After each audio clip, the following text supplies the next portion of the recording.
My full name in 1969 was Celia Barbara Schilling, but I always use the name Barbara. But most people would know me as either Barbara Morris or Barbara Frazier, as I am now. And I came to be at that great Darshan really through, well, of course, through Barbara, but through Ivy Dukes. Alan Cohen was very strongly connected to the early group of Delias in London. Delia had wanted Alan to come over. The young London group had come to Delia, and we were all, unfortunately, very involved in drug-taking, music. It was the 60s, crazy days. And Delia, in her wisdom, although she'd never had any children, we became like a little flock of babies, actually, similar things. And she knew that something had to be done, and she, coming to Barbara, we understood that although Barbara didn't give instructions, that was a clear instruction, was no drugs. And Alan Cohen coming over to London was really important to all of us. He'd been with Timothy Leary, he'd studied, I forget all the dates, but anyway, so he came, and my goodness, he was really sent him, and he really did speak to, I think, most of us of those early days. And I had started a business. The first time I heard of MeherBaba was a woman that I was in business with. We were starting a tea shop, a macrobiotic, organic tea shop called the Flying Dragon in Meherazad-Meherabad. This was evolved out of... Was this in London? This was in the King's Road in London. It was a place called World's End. I mean, in a way, it was the world's beginning. King's Road, isn't it interesting? That's the trust is on King's Road. You know, that's right. I'd never even connected that. Anyway, he was very excited about this, and we had, I think we had a meeting in the Flying Dragon. Pete, what year was this? What year was this? This must have been 1967. And to cut, many long stories. I mean, the most extraordinary thing about my connection, probably everyone's connection in their life with MeherBaba, is the coincidence, the amazing synchronicity of our lives together. So my business was going bankrupt. I was telling you how I first even saw a picture of MeherBaba. This friend of mine who was called Sue Weaver showed me that, that little card where Barbara's the Don't Worry, Be Happy card. It's he's all of these. And she showed me this card and she said, my name used to be Lou in those days anyway. She said, look, Lou, this is God. Show me this card. And my first instinct was, how can anybody who looks like that be God? What a thing to think. And painting our restaurant with its beautiful silver dragon. It was the heavenly dragon with real silver scales that an old fairground guy was painting on, dropping a tear to awaken the earthly dragon, which is a plant coming. Anyway, foolishly, this was painted on a glass shop front, and later hooligans sort of break through the window, and it was all destroyed. But that's how our works. It was beautiful, and it was there.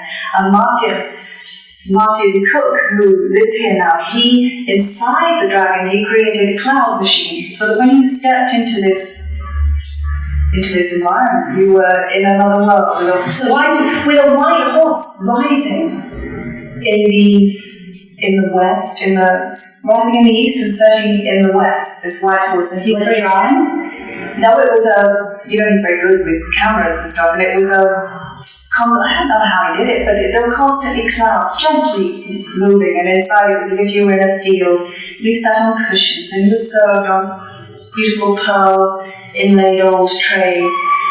It was very beautiful. It was entirely impractical, totally impractical, and we lost all of our money, and we went bankrupt. And we ran away from our debtors. Did you know, is that how you met Martin, or how did you meet Martin? That's how I met Martin. Very early there was Martin, and three young men. There was Mike McKinney, Dudley Edwards, and Martin Cook, and they were kind of a bit of a team.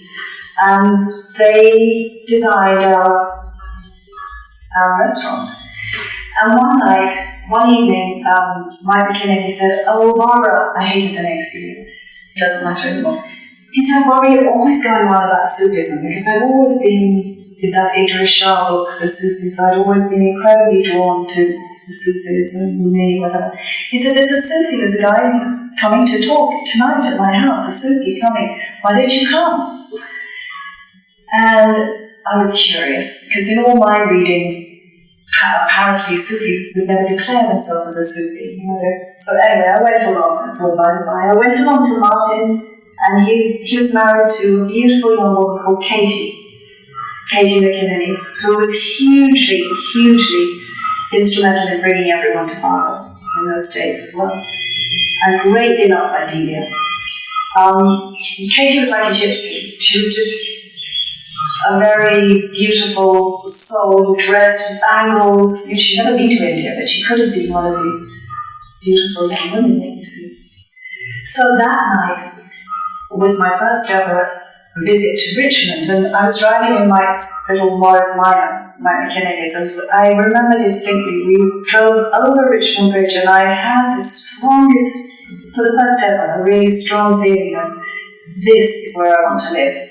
This, and of course I did, but anyway, this was Richmond. I didn't know then that Barbara had stood on Petersham, at the Petersham Hotel, the Star and Garter Hotel, then called the Star and Garter, with Delia, having tea with Delia's mother, and he had stood on the balcony and overlooked all the Ham Petersham fields and the river, and he'd made that wonderful sign. And Delia often would say, she never dreamt that when he made that sign, years later we would all settle and live there, where he had looked and made that sign. So the talk that night was by John Stevens, was given by John Stevens, and there's a film of MeherBaba. And it was that wonderful film where Meher's holding a lamb, and there's Marnie. Is that right, Judy? I don't remember. Okay, but there's a shot of the women and Baba, and I remember thinking, if I ever have a daughter, I'm going to call her Marnie. I don't remember much, but I do remember that. And I also remember being absolutely just smitten, That was the first turning of the key. And afterwards I went up to John and I said, where is Baba? I have to go. Because in those days, one could have just gone, one was free and you could go. Anything was possible. And John was very clear that he said, well, Barbara, how John's voice is really slow. Barbara, if you feel in any way drawn to MeherBaba, if you feel anything towards him, you must realize that greater than love is obedience. I was to hear that many times in my life with Baba. And he's in strict seclusion, and no one can visit. Absolutely no one. He's asked, his orders are, he's asked that nobody visits him. So that was the end of that. And I wish I'd disobeyed. Because Baba was in the body. Baba was here. Baba was alive. Imagine, Judy, what a missed opportunity. Anyway, the business, as I said, because we were totally impractical, it was beautiful, it was wonderful, the food was exquisite, but it was made no money and we lost everything. And it was the money that my father had left me. My inheritance was well put to use for it. So I ran away to America, having met Alan. Alan said, well, come to America. And I ran away to America, and the night I got to Alan Cohen's house in San Francisco from England, I was very tired, I went to bed, and the phone rang. I remember the phone ringing distinctly. And it was the phone call to say that MeherBaba had dropped the body. Just as you got to America? Just as I got to San Francisco, to where Alan was, with Berkeley, I think. Again, I don't remember. But of course, there was chaos. And Mother had said he was going to give Darshan, that we could come. Had you planned to come from England, from the England group? Had you made reservations or planned to be part of that? I would have definitely gone to the Darshan, but from America. But at that stage, I have no idea what. When you were in England, you were not thinking about it. When I was in England, I'm not even sure we were aware that Baba was giving Darshan, that we did. People were saying, yes, I guess in my flight from the debtors, I sort of... No debtors prison for you. No, my partner, Susie, she subsequently committed suicide. It was a very tragic story, but anyway, by chance, I don't remember all the details, Judy, but what I do know is that IBDUs arranged for me to go with their group with the Sufis on that flight. That's when I was So I was very drawn to the Sufis and to Mashdadus, to Ivy. She was part of my story. But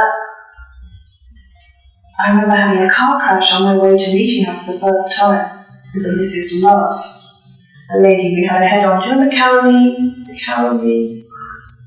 I don't remember. Oh, she was that wonderful singer. She was driving. Anyway, lots and lots of details. But on the flight, and in those days I was still quite a hippie, and of course Mershida, didn't want me going with her group letting the sign down. So I had to buy a whole new load of clothes and she wanted me to cut my hair, which I really wasn't going to do. So I had to wear it permanently tied back. Of course, now I realise, coming to India, to be walking around with long hair. In those days. Yeah, exactly.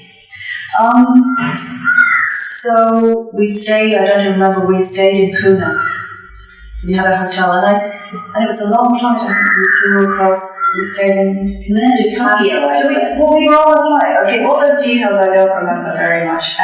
But remember our plane, it was pouring rain and our plane was delayed. We had it delayed. That was in Alaska or something? Before we even took off. Oh, they were just...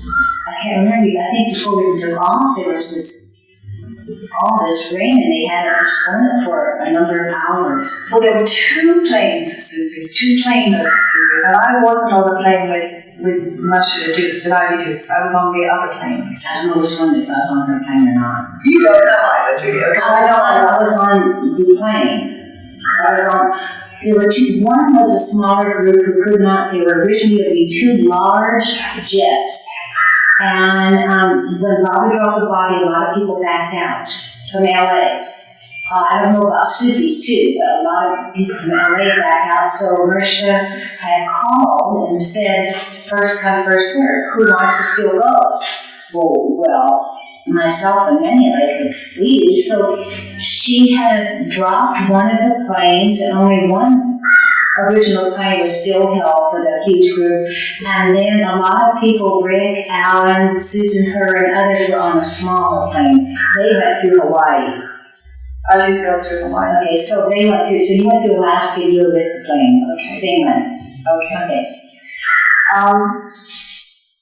So yes, the thing, the Sufis, as I say, I'm eternally grateful to the Sufis and to IBDUs, but it was hard for me to be the one non-Sufi amongst them, because I was excluded from all of their gatherings. I mean, I wasn't a Sufi, I was, in retrospect, so grateful to be there, but at the time it was lonely, and I never quite felt worthy, that.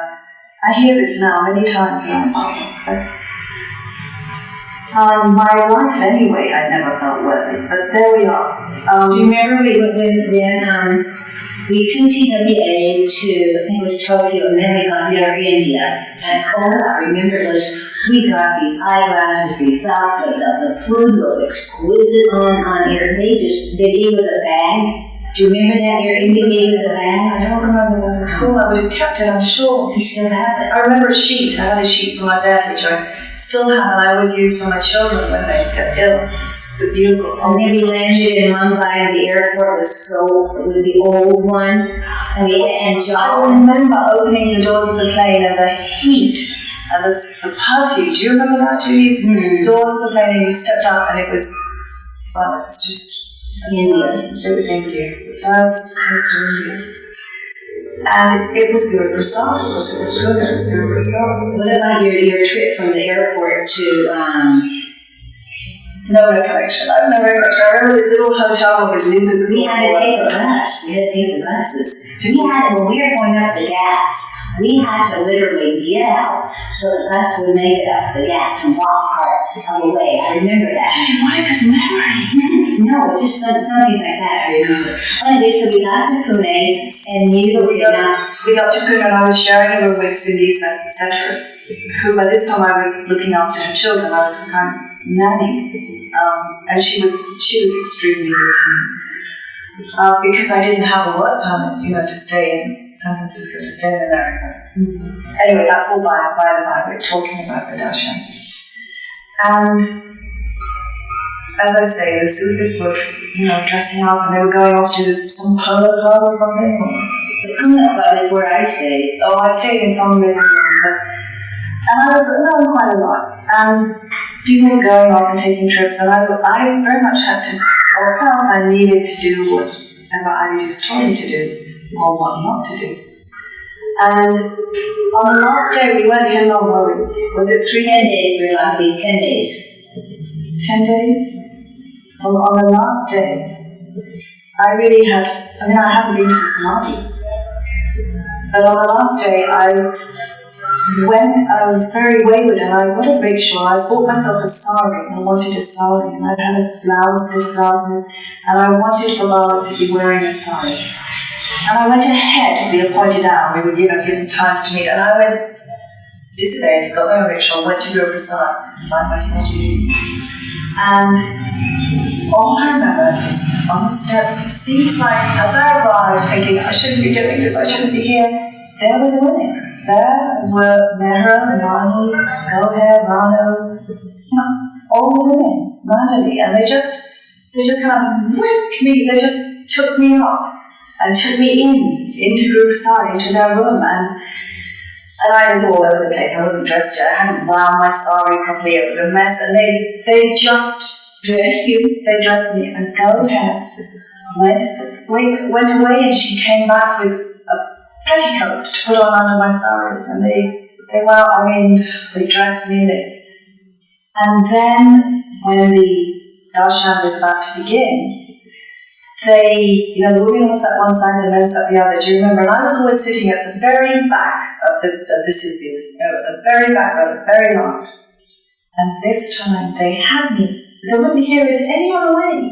They had me sit with them in the front, actually it was this side of me, in front of the whole hall. You got to sit with them. I got to sit with them, and I was so stupid that instead of feeling how amazing and privileged that was, I felt so unworthy of sitting there with them. And of course I could see, Moshe, his eyes on me were just like, what are you doing there?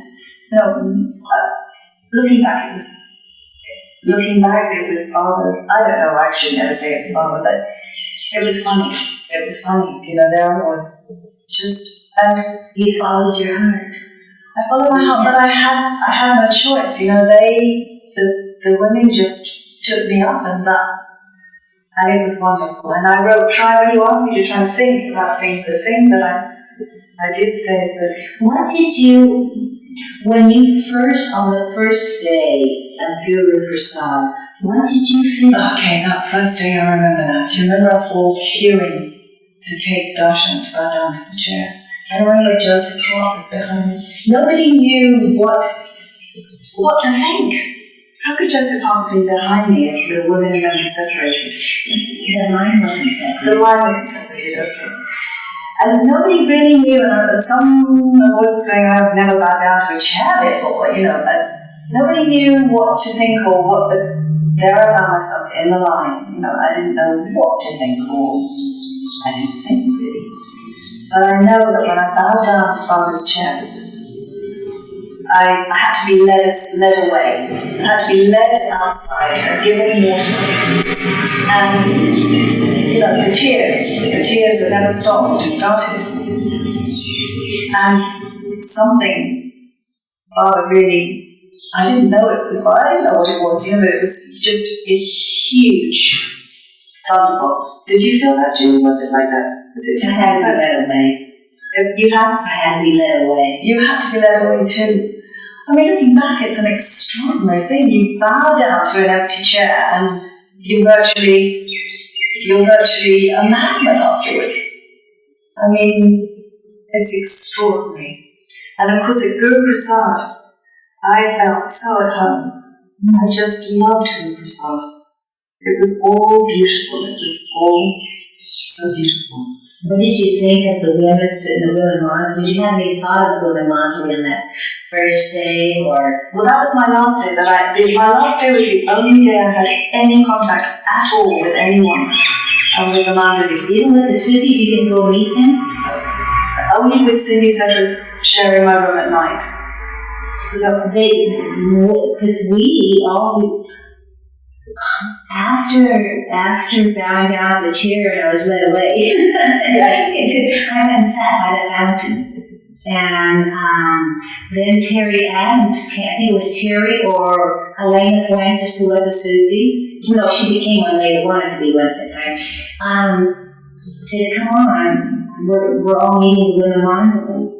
And we went into the side room and they were all standing there to meet all the women. No, it didn't happen for me at all.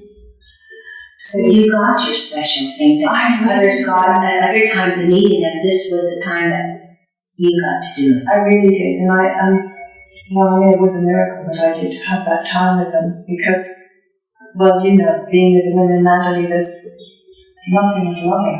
The experience of love that you feel with others, there's nothing to equal it.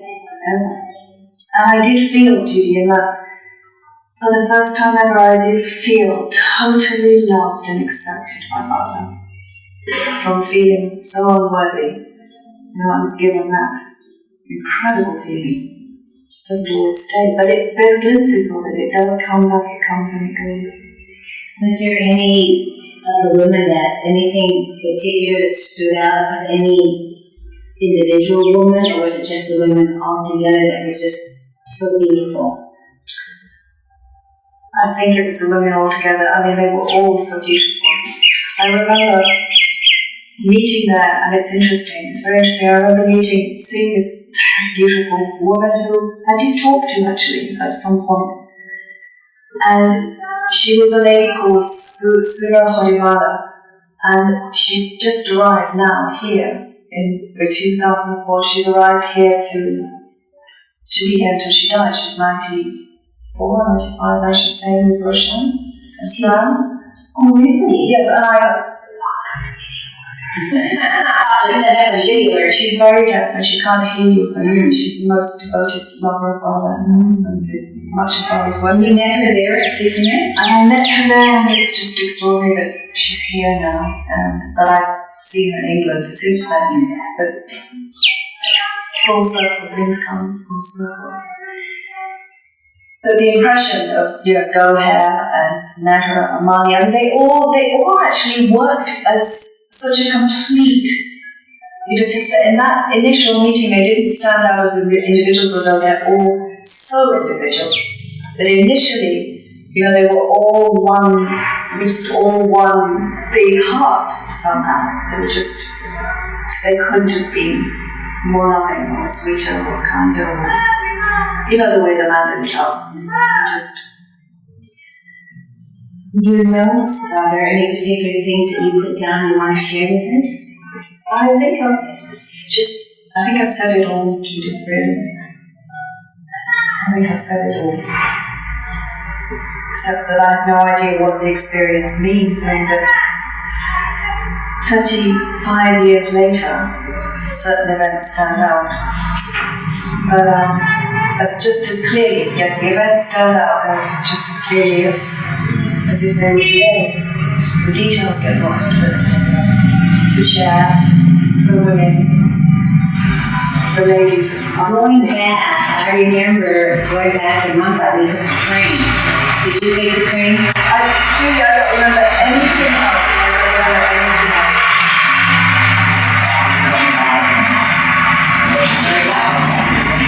Yes.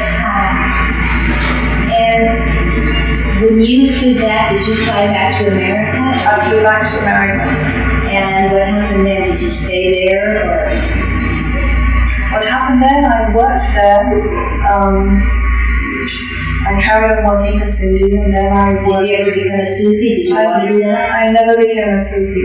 No, I came back to England, and Alan, yet again, dear Alan, has been so important,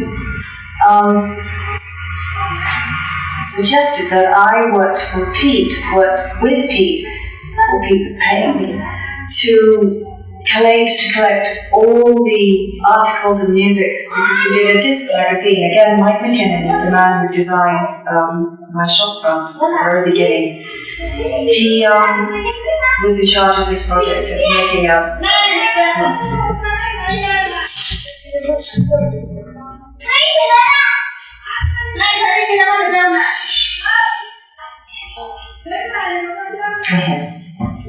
Okay, so that then meant that I contacted Barber lovers all over the world to try and get their articles for this.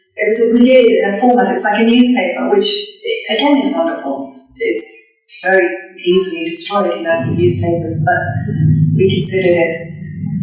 And the original artwork that Susie, a woman who was then married to Ronnie Lane, is in Barbara's room now. The original artwork for one of the pages is actually in Barbara's room. And so Pete financed this whole project. And again, it was just a wonderful. Pete Townsend. And whilst I was doing this, I met Marty's father, Mike Morris, who then was also drawn to Barbara, and we were married, and Marty was born.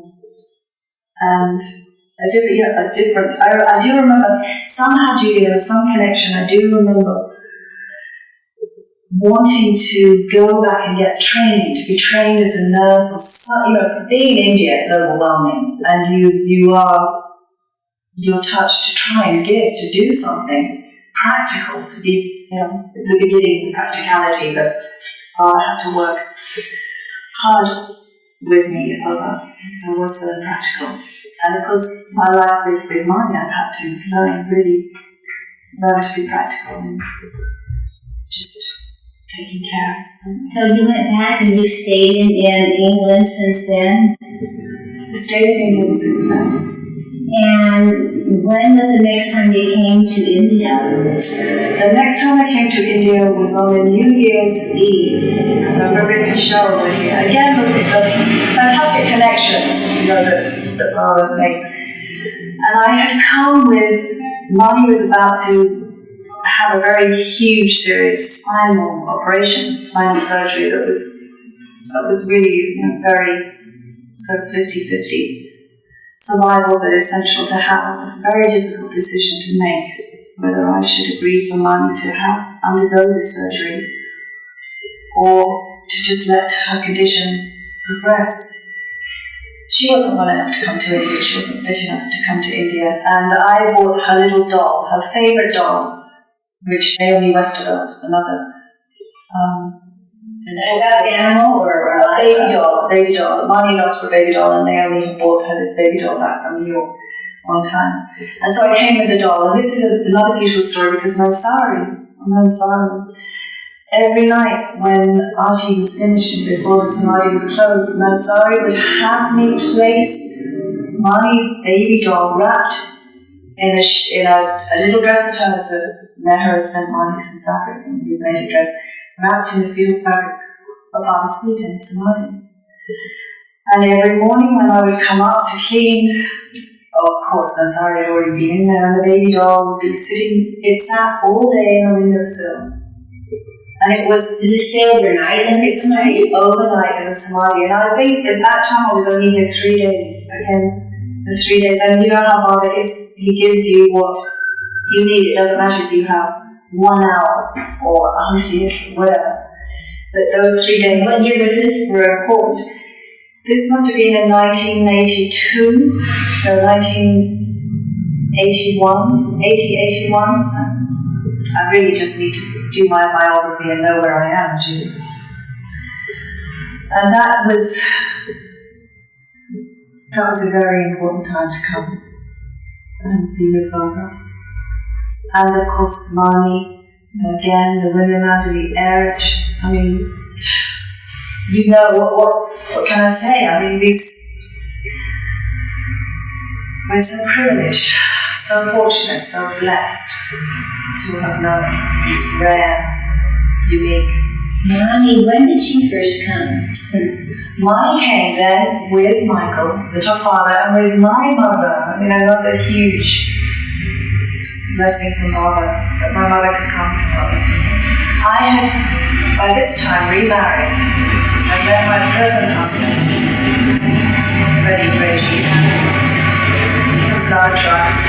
And again, Baba had given me Tom and Kira. So Tom was about 2 and Kira was a baby, and Mani came with Michael and my mother. And that was when she first came, and she had a wonderful visit. They did The Little Prince, and I think she was the king on the play of The Little Prince. But Mani has very happy memories of that time. And of course, my mother had never in her life experienced such love. Never. Just as I have never experienced such love as being with the Mandalay. Your mother, is she still alive? My mother passed away 2 months after Mani. On October the 16th, 1996. I wonder if she's still resting or if she's taken a good bath. I have no idea, but I do know that when she'd been taken ill a year earlier, Mani had sent her, you know, Mani's beautiful writing, Mani had sent her a little card with a rose and a picture of Baba, saying to her, "Dear Elsie," that's my mother's name. And she'd written this card as my mother had died, and I had wanted to just put special things with her. And I took the card, and in my grief, I opened it and I looked at it, and it was the very day, the 16th of October, that Mani had sent this card, but a year earlier. And this was the day my mother had passed away. And that's a new life day. That's a new life day? 16th of October is a new life day. Really? How extraordinary. And then, of course, Go had sent me the most beautiful cable. My mother was a real worker and loved Baba. She would always say, the last thing I ever said with my mother was the little prayer, the beloved God. We said it together. Fortunate that your mother became a Baba. So much emotion. Do you have anything over the years, and all these 35 years, it's unbelievable, is there anything that you want to say about those? Well, I could not have lived those 35 years and faced the challenges that I have without Baba's support. And the support of the Mandalay, who very much were there, in times, not that I ever wanted to burden them with questions or what should I do, but their love, was just in crisis surgeries, whatever, just to know that they had maybe, gone to the Sawadhi, prayed for Mani, little Mani, meant everything. Now, those who will be watching this video in the future don't really know the problems that your daughter Mani has. Do you want to let them know, to talk a little bit about it? Yes, when Mani was born, it was September the 22nd, 1970. Mani was born. And when she was born, every mother dreads this moment as they give birth, and it's sort of quiet in the delivery room, a hush, and immediately you're aware something is very, very wrong. And I never even, Molly was born with a condition called spina bifida, which I had never heard of. I was 24. I'd never heard of that condition, and I didn't realize what it involved or what the future, clinically, what the indications were. I had no idea, but Molly was taken away immediately to Great Ormond Street Hospital to be operated on, as her spine was open when she was born. It had to be closed. And I do remember before they did the surgery, they said, we have to have a name, dear. We need a name for this baby, you know. And it was a long delivery. A name? I was in shock. I didn't know what to think. And Michael wasn't there to think of a name right at that moment. And forgetting completely when I'd seen the film, and just had thought, in that very first time I'd ever seen Mother, I'd seen Mommy, that's what I call my child, Mommy, if ever I have a daughter. I just thought of the strongest, most, who had, just think of Mommy. The vitality, the magic of Mommy is unbelievable. Yes, the joy and the love, and I said, call her Mommy. And that was how, in those first moments of birth, she received her name. And so Mommy had so many operations. She then developed hydrocephalus because when you close the spinal column, the cerebral fluid gathers in the brain. So she had a sort of Spitz-Halter shunt. An American invented it, apparently. And she had many, 17 of those operations by the time she was 7. Huge hospital stuff, really. And Marnie's now 34 years old. She's 34 years old, and she is father's. Marnie wrote to me when she was born, this is father's pearl. And she certainly brings a lot to all of us. Incredible strength Mommy has. Incredible strength. Incredible strength to meet to deal with a body that is so limited in physically limited, and to have that spirit that she has, an incredible strong spirit, and it's humbling for me as her mother to see what she endures without ever complaining. I'm just amazed and humbled by her genius. And she's, saint-like, and she'll say, Baba, why are you doing this to me? Why? Because she's taken on in this life. Yeah. And she'll say it's not just my disability, not being able to walk, it's not feeling well. But Barbara, this has been an incredible story. I wish I could remember more details. Thank you. Thank you so much for sharing it. We did it. Yeah. We did it. We did it. Avatar, MeherBabaLibrary. Okay, we're going to do a little bit more. There was something very personal that you want to share. Yeah, I will. And it goes back to the chair, to bowing down to the chair, that first big bow down. And of course, I now realize that really was Father's Darshan. I didn't know it at the time. And when I came back the next time to India with Marnie's doll, the baby, and I took it to the Samadhi.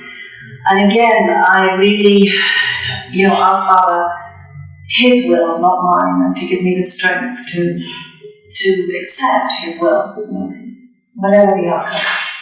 But I did sneakily add, the way one does, we'd been alone for so long, Marnie and I, 12 years. And I had so wanted, only if it was Father's will, to love someone, to have a relationship, to be in a relationship, to have a partner, to have a companion. Tall order, very tall order with our set of circumstances. And I remember asking for this, sincerely trying to, ask also that I would accept whatever Baba. And what, the wonderful part of this, of my story, and for Marnie too, is that we did, after Marnie's spinal surgery was so successful, it was hard for her, it was months and months of hospitalization and 2 long 6-8 hour operations to the spine, to reform the spine. But Baba gave her life, gave her all these years of life. And I did meet an American man from New York. And I always had this connection to want to go to America, always wanted to go to it. He's from New York. And Amani has a brother and a sister, and I have 2 children. Tom is here with me now, and Kira, who's not with me, but has been here. And as Mani says, how lucky we are to have them. You know, how it's normalized, word, whatever it is, but how it's normalized. Is Tom Fred's and your son? Yes. And Kira is our friend and my daughter. Yes. So these are Mari's half-brother and sister. Yes. Yeah. So how did you meet him? I met him again just on a wonderful chance meeting. By this time, Baba blessed me with 2 businesses. I'd gone back up the first time when I'd started again making dresses. I had one shop in Richmond. It's hard to say King's Road in Richmond. I can't remember the name of the road. How bizarre it was that. One boutique in Richmond and then one in Fulham, the road between Fulham and Chelsea, sort of Chelsea area. And this, we had I had my own business with another woman, and so Mani and I were totally self-sufficient and independent. And a miracle, really, from Baba that we could support ourselves in that way. And Mani sews, so she helps make these things? Mani didn't help make these things, though, but she would come to the shop, and it was life. We had a busy, busy life. It was wonderful. There were just the 2 of us for so many years. And of course, it's a tall order to have to meet someone who would step into this situation and be prepared, to marry a woman like me and to have children with me. So I feel God has given me so much. Okay. I think that was what a fine man Fred must be. And he came here. He's one of those men that won't call himself a Baba, but he loved the Natalie. And hearing him talk to people, he will say they are the most remarkable people he's ever met. We're truly, truly blessed. And Tom and Kira love Baba. Tom, that thing with the children, Bob's children, they're like a family. They just immediately recognize one another. There's really nothing I could ask for more. Everything Baba's given. You've got a beautiful, intimate family, and you've got a beautiful Baba family. Absolutely. And that is not to be underestimated. The Baba family, our community, it's a true community. It's very supportive, and we need that. I feel strongly is how the work now is moving forward in the relationship that we have towards one another. And it's a daily struggle, not to be kind, to be accepting, to be loving. It's a daily task on the basis. And I'm still working on the be practical one. And don't worry. Thank you, dear. Thank you, Judy. MeherBabaLibrary.